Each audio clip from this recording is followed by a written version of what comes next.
morning as we consider item number 4 on our agenda, which is the Perth Street item, and I'm just desperately picking up pieces of paper looking for the name of the item, but it is the Perth Street proposed no stopping.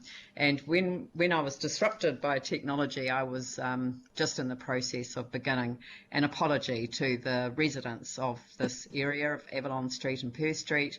They have been engaged in a series of discussions over a long period of time, and I acknowledge both the election period and then subsequently time frames, and then ultimately into the COVID-19 situation when the matter should have gone back to the community board for deputations and a decision. So we do apologise. Sometimes things get caught up in processes.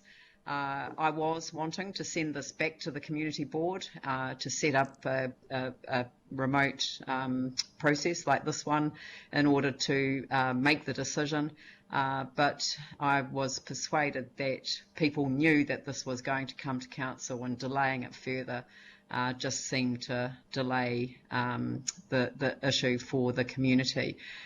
We've all had a really good look at the submissions. We've had a really good look at the paper and the advice, and I think on that basis, and I should say that I know this area very well. My mum used to live in Avalon Street, just around the corner from Perth Street, so I know this area.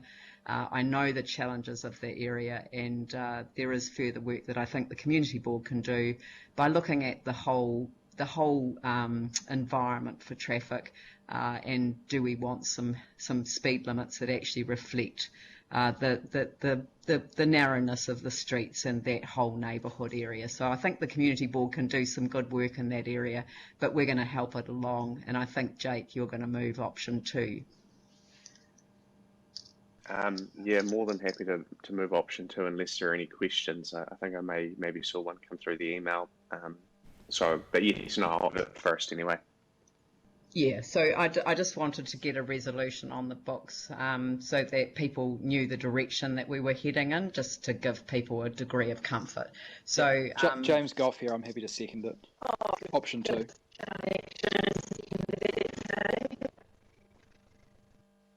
Sorry, that, Pauline's sounding like a Dalek. It's impossible to understand what she's saying.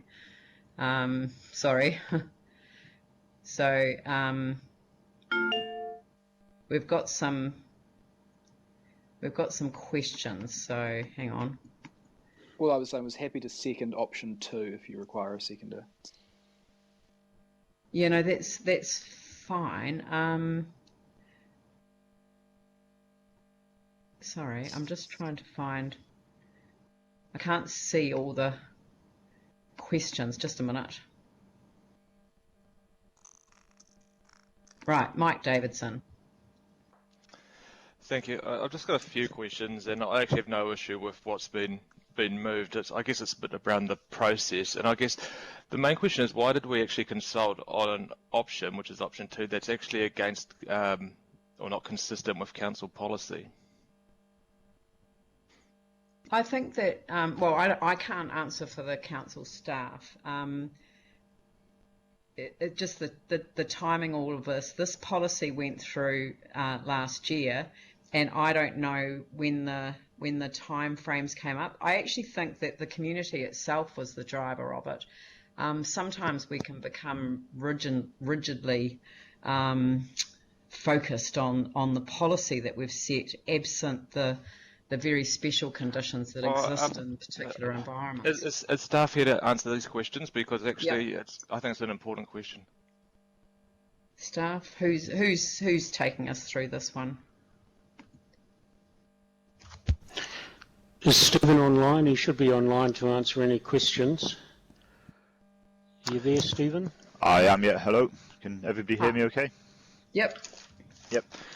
So when we do these type of projects, we like to put our best foot forward, which is the best technical solution, which we believe is option 1, which is conforming to our suburban parking policy. However, option 2 is still a viable option. It's not something we would normally it's not something we would put forward as our best option, but it's still an acceptable option, and there's no massive disbenefits from it really.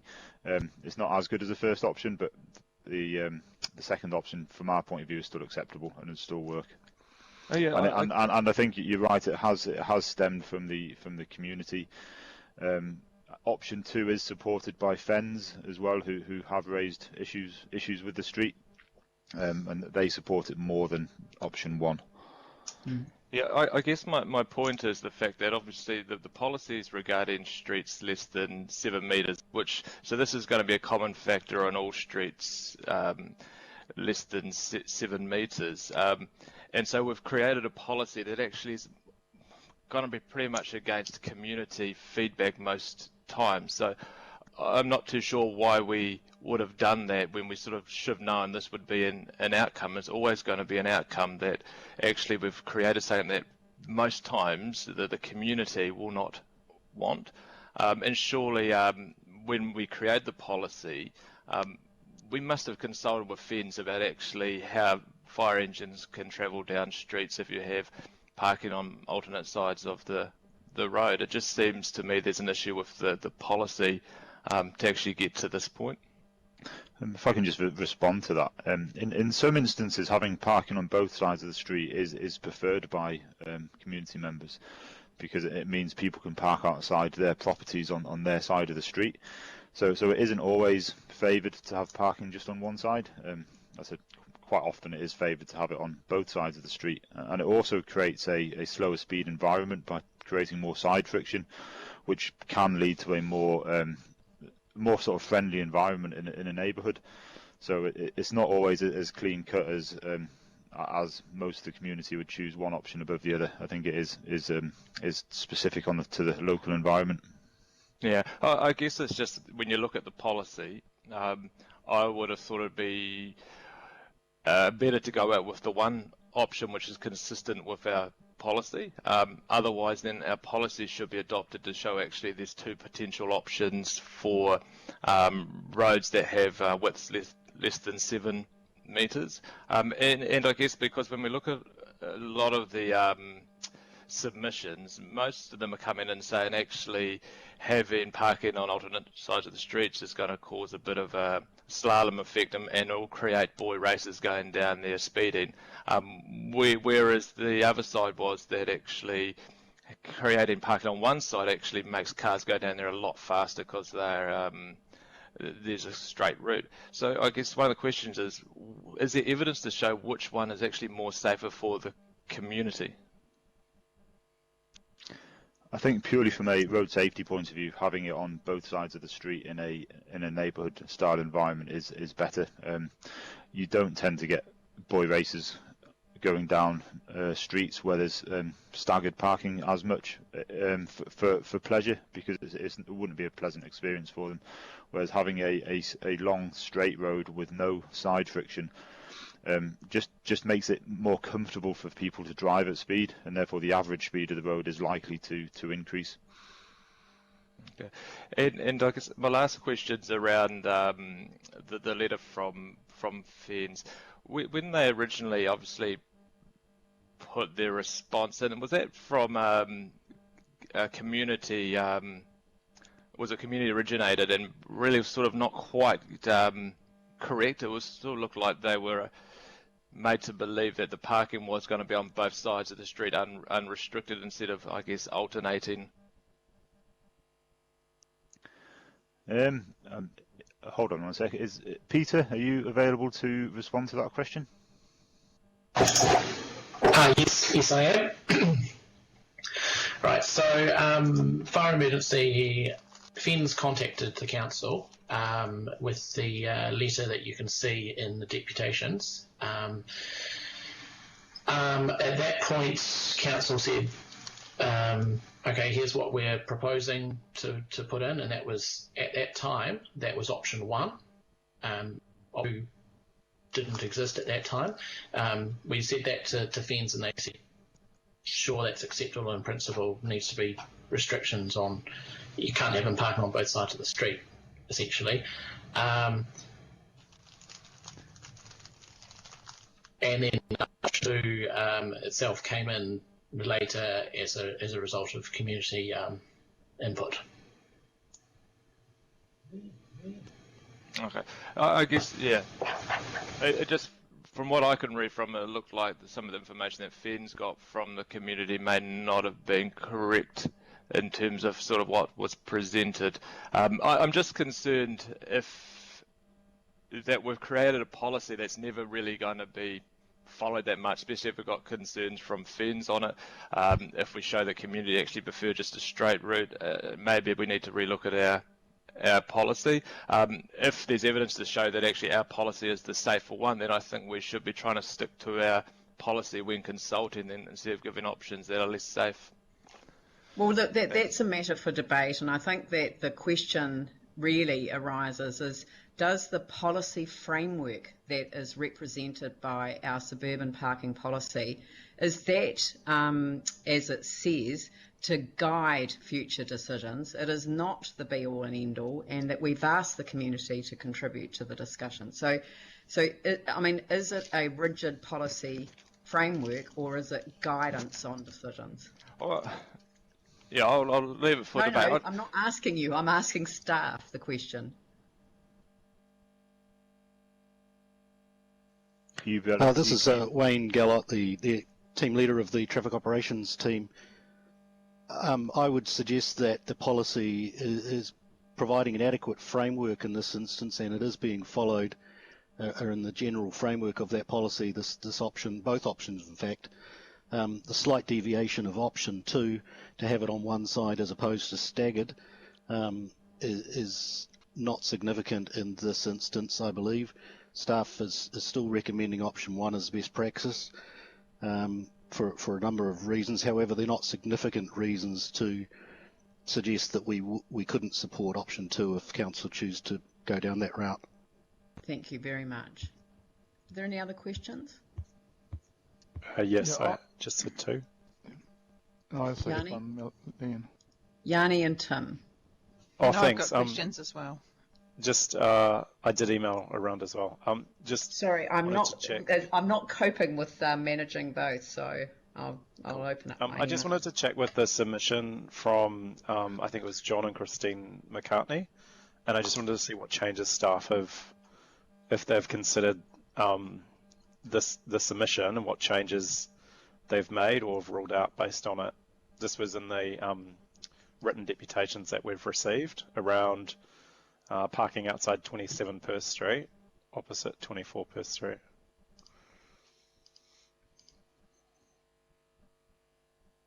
Hi, it's Laurie from Engagement. So I worked on the consultation. Following the closure of the consultation, I have had phone conversations with John and his wife, and I have also spoken to I've had email correspondence with one of the tenants that live at number 27, as well as an email from the property manager, and I have also spoken to the owner of 27 Perth Street. So just to give you a verbal summary of what they're saying, the tenant has said they have actually started to avoid parking outside 27 most of the time because the neighbour has actually driven into one of their parked cars. The property manager has said that the tenants have agreed to park as much as possible up their driveway or further up the street, and the homeowner has asked that we leave on-street parking as it is outside number 27. But I believe that Peter has actually come up with an option that you may wish to consider. So I'll hand over to Peter now if he would like to talk you through that. Yeah, so John at number 24 has asked to put 5 metres of no stopping directly opposite the driveway of number 24. It'll be outside 27. So that will leave, and that'll be starting 1 metre from the driveway of number 27. That'll leave one parking space outside number 27 and remove one parking space outside number 27. Sorry, just so I'm clear. So we're happy with that. Is that something that could be implemented quite easily? We do have the resolutions. I have provided Joe with the resolution for that if council does choose to approve that. Yes. Well, perhaps you could, Joe. Could you pop that up on the screen? It's like one of those cooking shows where you said I've managed to prepare one of these beforehand, but so you've got a resolution to cover that. So if you could pop that on the screen, Joe, because then I think councillors would appreciate the opportunity to consider that. Thank you, Yanni. Carry on. Yeah, I was just wanting to check in terms of the process around a slow speed zone and the narrowing of where we've got narrow streets in particular. So I was just really interested in, there were a number of wider issues that were raised around urban design and urban planning, and I just wanted to see how those issues were going to be picked up going forward.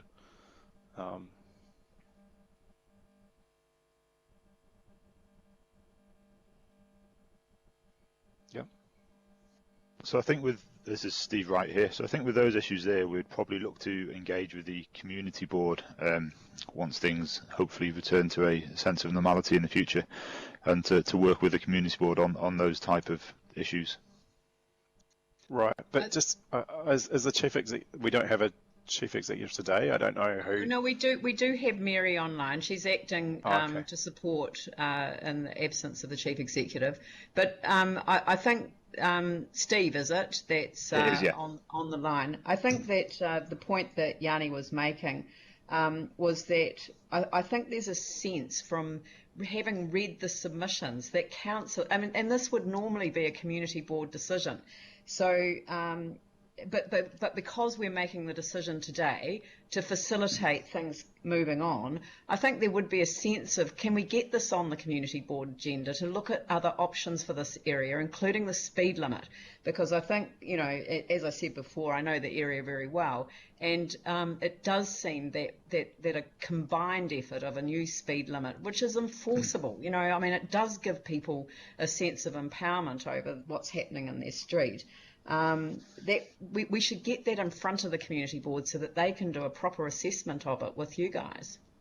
Yeah, I think probably the wider issues too were around resource consenting and proper traffic assessment. So we did have a process underway to audit. I'm not going to open up to a full discussion on the trials and tribulations of the Resource Management Act and resource consenting obligations. So, but if we could just at least get this issue into a state where it's not dealt with over a significant period of time, but we can get it back on the community board agenda when they reconvene. So, Steve, are you able to help us out with that? That'll be no problem at all. I'm happy to accept 37 and 38, which takes care of both Yanni's and the reporting back to the community board, if Jamie is as well. Oh, great. Let's have a look. Jamie, are you happy with that? Yep, fine by me. Yeah, and does that give, sorry, I can't read that. So does that give them the opportunity to? Does that give them the option of then looking at future options for the area? Staff report back to the community board regarding a measure addressing the matters raised in the submission relating to the speed area. Yeah, great. Okay, good. Sorry, if I could just finish the question that I had for staff, which was in the submissions or the dictations that we've received. Yeah, it is an order. If you look at Verity Kirstein's submission and you go down to her bullet point, parking has been made worse than last year as a result of the inappropriately sized housing developments. We do have a process underway as council to audit our resource consenting.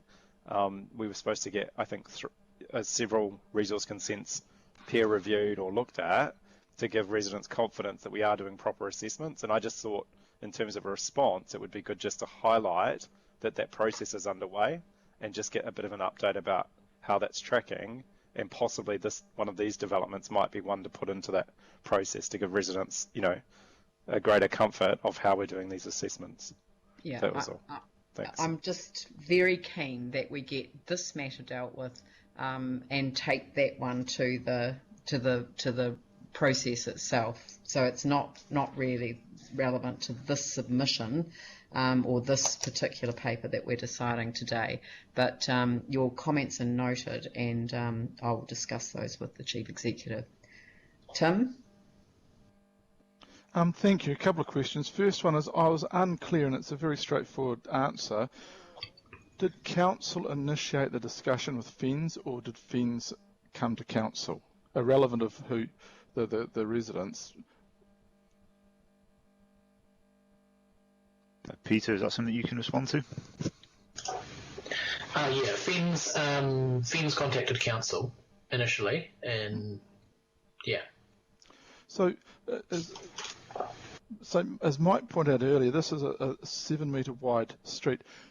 What is our policy with double checking with emergency services with regards to roads of 7 metres or less? Because I know there was an issue on Raupaki when I was actually there with the residents, the fire engine could not physically get up past the vehicle. So what is the process there? What's the policy there?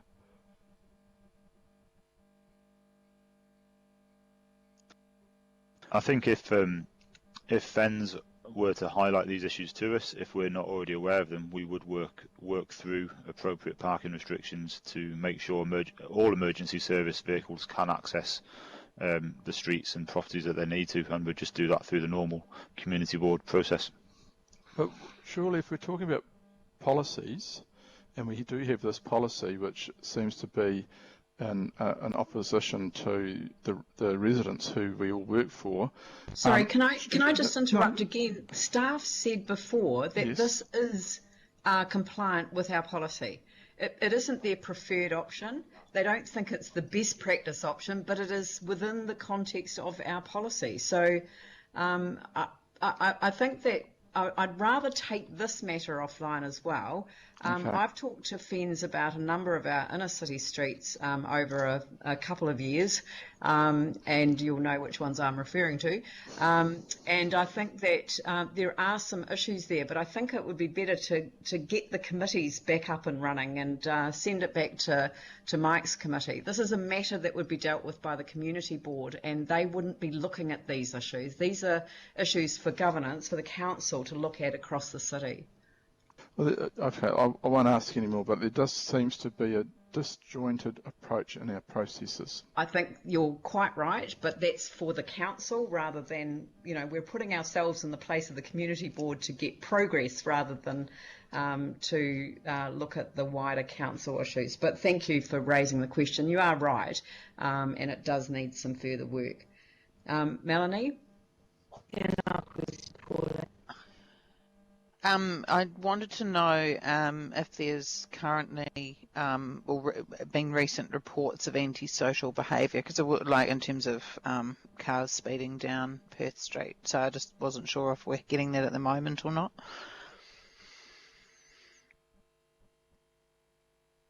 Are you aware of any, Peter?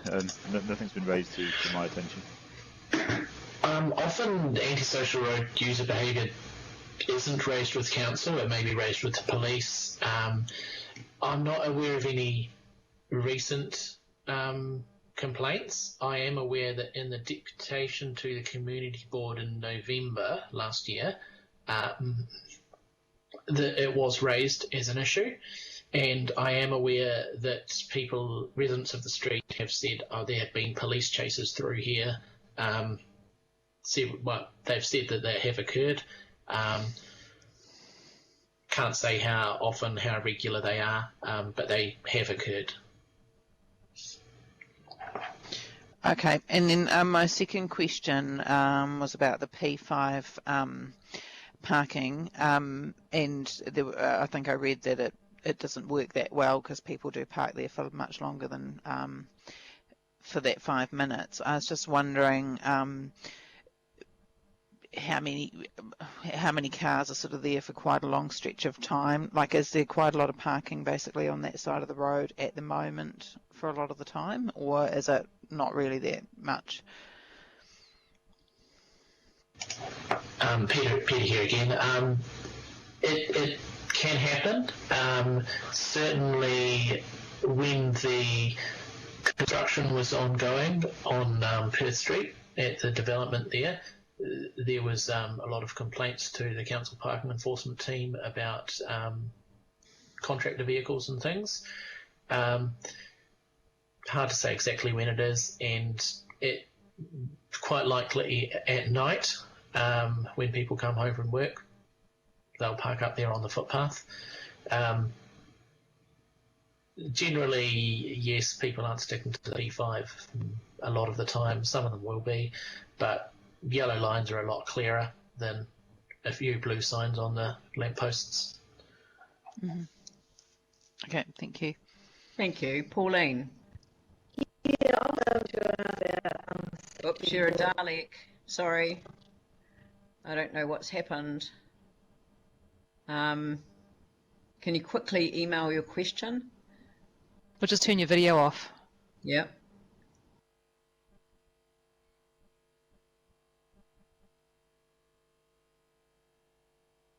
Can you try without your video, Pauline? Can you hear me now? Yes, that's better. Oh, great. Far away. I was going to ask with safety for crossing the street. So I would sort of cars come both. Sorry, we're losing you, Pauline. Sorry.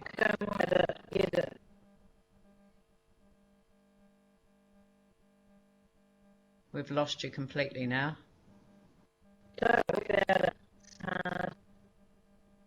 No, I'm sorry. Your voice is not transmitting.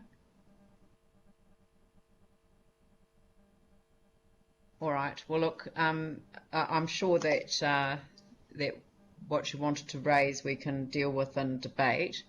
So I will open it up for debate, and I will just go around the table. So can I start with anyone who doesn't want to contribute to this? You don't feel compelled to, and I'll close the debate with Jake as the mover of the resolution. Jimmy Chen. Okay, yes. No, sorry, your voice is not, no, sorry, you're not coming through your system. So can you turn your video off? How about my voice? A moment. Yes, that's fine, okay? But be quick. Yeah, be quick. Before okay, we lose yes. you. I support option 2 and also support feedback to the community board for further the options because actually this is a community board issue because due to the COVID-19 this pandemic lockdown, and particular based on our questions and staff replies, still compliant with those our policy, and also majority, at least 2/3 of the consultation submitted support option 2 rather than option 1 because to listen to the people and community most crucial and important. So I support those option 2 and the feedback to the community board. Thank you. Lovely. Thank you. Catherine Chu. Look, this is an absolute no-brainer. I'll be supporting option 2, which is the option that's been supported by FENZ and the majority of the residents. Thank you. Thank you. Melanie Coker. I usually tend to side with the technicals from the traffic staff, mainly because I think that, and I understand where residents are coming from, but I think they may find that there may be more speeding cars down their street. So I do, at the second, support option 1. I might change it by the end of the debate. We'll see. Thank you. Pauline Cotter. Can you hear me? Yes. Oh, great.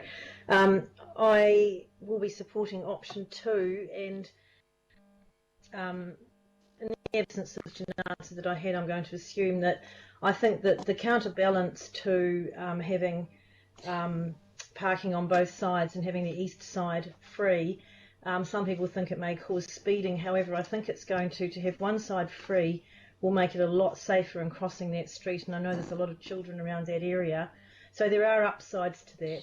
I think the amenity is really important. People in that area have suffered with a lot of in-building going on there, so they've really pointed out the aesthetics will be much more pleasing. I personally think OPEX might be cheaper too, to have the lines just clearly down one side.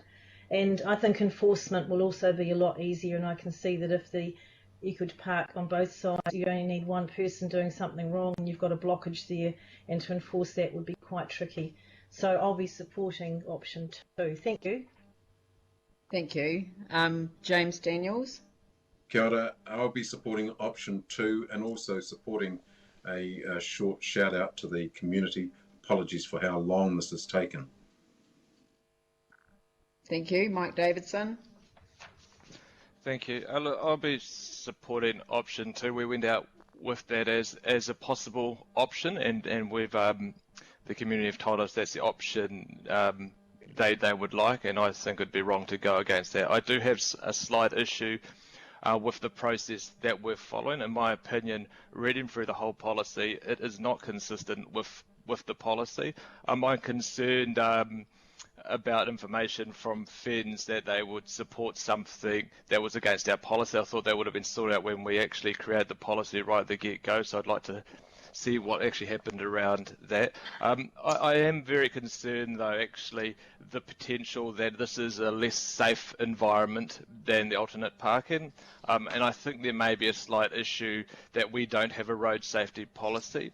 I think policies are actually quite important, especially when we put delegations down to community board, that actually community boards do follow, and consultations as well, do follow our policies, because we have them for certain reasons, and that's to create a better outcomes for both communities and the cities. And there's reasons why, you know, we do things certain ways, because they're backed by evidence. So I will support this because we actually put it as an option, but I do have concern around it. Thank you. Anne Galloway. I'll be supporting option 2. Thank you. James Goff. Yeah, thanks. I'll just say that policy provides a framework for decision making, and what that is best practice guidance when all things remain equal.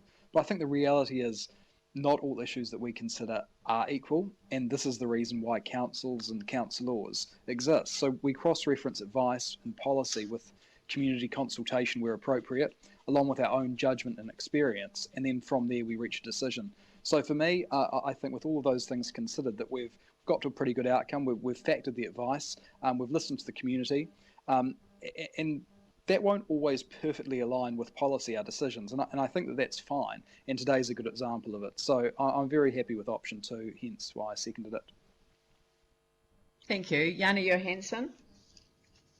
Yeah, I support option 2, and I'm glad we've added a wee amendment to respond to one of the deputations. I think I'm really supportive of responding to FENS. I think it's really good practice that we get their view recorded in writing, so I want to commend whoever's done that. That's a really good thing in terms of a document. And just to say, you know, I was fortunate enough to go to a return of a fire engine to Ferrymead around the Ballantyne's fire, and when you read all through the commission of investigation into those things, you can see that things like urban design can play a part in either mitigating the risk or actually enhancing the risk. And I think in this case, it's really clear that option 2 is the one that tries to mitigate the risk of emergency services, and that's why I'm strongly supportive of it. I do think the wider issue around how we do traffic assessments and enable development in these small streets does need to be looked at, but I accept that that's part of a different process. Thank you. Thank you. Aaron Kewen.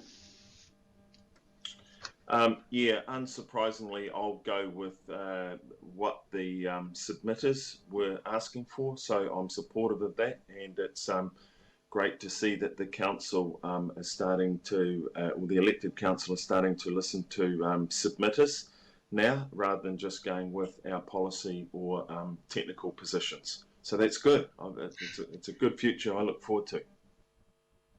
Sam McDonald. No, it was now. Sorry, Sam. Your voice is not clear. Can you turn your video off and try again? Is that better? Yes, that's much better. Oh, I just said no debate. We've spent an hour talking about parking lines, so I don't want to hold it up. Thank you. Jake McClellan. Oh no, I'm coming back to you. Phil Major. Yep, I support this totally. I drove down there. I know what it's like driving trucks down narrow streets. I've done it for a while. I feel that the street have got it sorted. They know what they want. And if our policy isn't 100% correct, we shouldn't follow it to the letter, and we should encourage our guys to think outside the square to work in with our staff. And the other thing is, I think the waste collection trucks would be far happier if all the bins are on one side of the road and they can go and just pick them all up in one hit and be a lot safer for them as well. Thank you. Thank you. Tim Scandrett. Thank you. Can you hear me okay? Yeah, that's great. Great. Well, I think we've got to, when we go out to the public, we've got to explain the policy as a guideline, not a stickler, because when you do go out to the public and say this is council's policy, that's it. It just gets the ire up, and it's just not worth it. But if we are talking about policies, and they are important when we're talking about residents and when we're going through the community boards, the two things that I think should be absolutely paramount in a narrow road, there should be a separate policy rather than just all roads are the same. When we talk about narrow roads, fens should be the first cab off the block, because the only time it's irrelevant to residents with regards to consultation, if you cannot get a fire engine to a house, then that is a major issue. The second one is we should automatically look at a narrow road. The slow speeds, it should be an option on there straight away. And if we'd had those as policies and attached to narrow streets, I don't think, as Sam pointed out, we would have been talking about this for an hour. Thank you. Sarah Templeton. Thank you. Try and keep this brief. One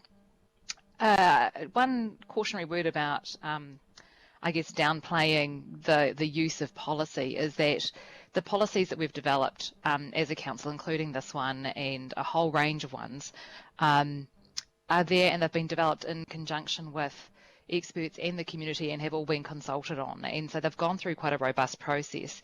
This one doesn't, the option 2 doesn't quite meet policy, but we're allowed to go outside of policy for good reason after consideration. It's only a really minor deviation from the policy, and it can be mitigated by things like a slow speed environment once this is in place.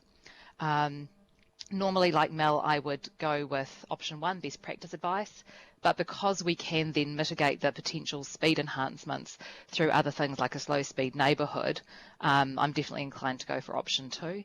And so I think that's the way to go here.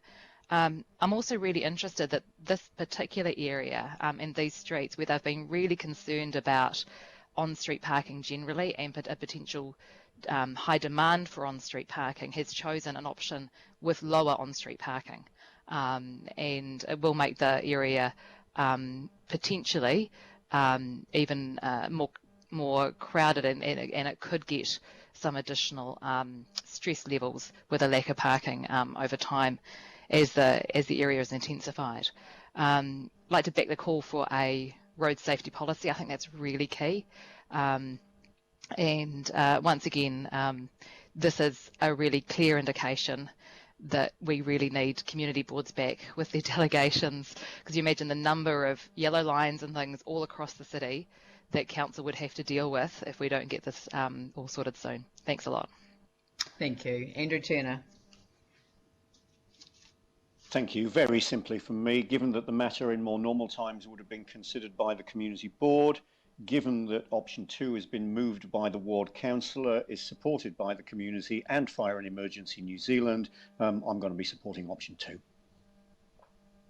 Thank you. And I'll just say a couple of words before I hand over to Jake to close the debate. I think that the fact that we have spent an hour on this highlights the essential nature of being clear about what we are asking the community to engage with us about.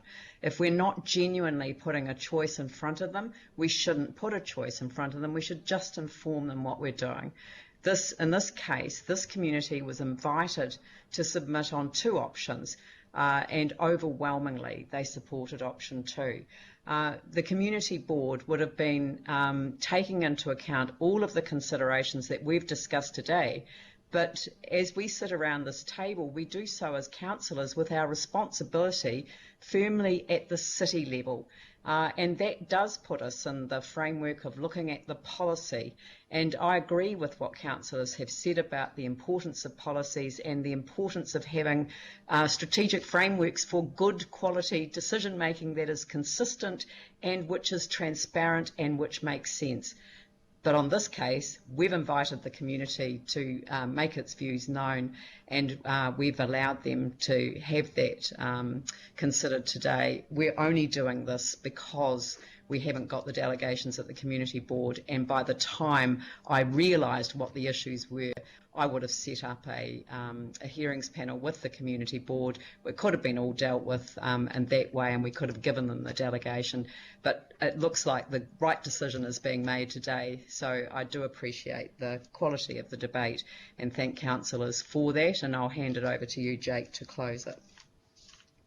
Brilliant, thank you.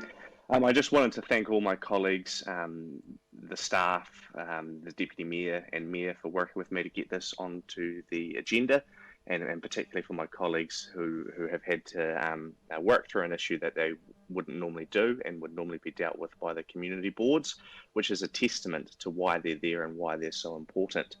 Of course, unsurprisingly, given the weight of community feedback and the views of Fire and Emergency New Zealand, I think we should, of course, support this. We need to take a common sense approach and appreciate that choice isn't a big deal, and we don't need to rubber stamp all staff recommendations and blindly follow policy, especially when the difference is immaterial. And I really want to thank staff for explaining that really, really well today. I also wanted to pick up on a point Pauline made about visual amenity. This area has lost a lot of that, and this option does provide better visual amenity. That isn't to say that that is at the cost of the best option. I'm just highlighting that. And I wanted to thank the Mayor also for the suggestion that this goes back to the community board. That's great. I want to highlight that the community haven't always felt that process they've been well listened to when that's happened. So we have work to do to make sure that that's more collaborative as well going forward. Thank you. That's lovely. Thank you. I'll put the motion. All those in favour say aye. Aye. Aye. Those opposed Aye. say no. No. That's Melanie Coker. Is that right?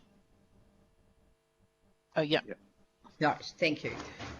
So that's carried. Look, thank you very much, and thank you to the Perth Street residents and Avalon Street residents that might have been tuned in. That matter is now dealt with and stands referred back to your community board with this decision having been made by the council.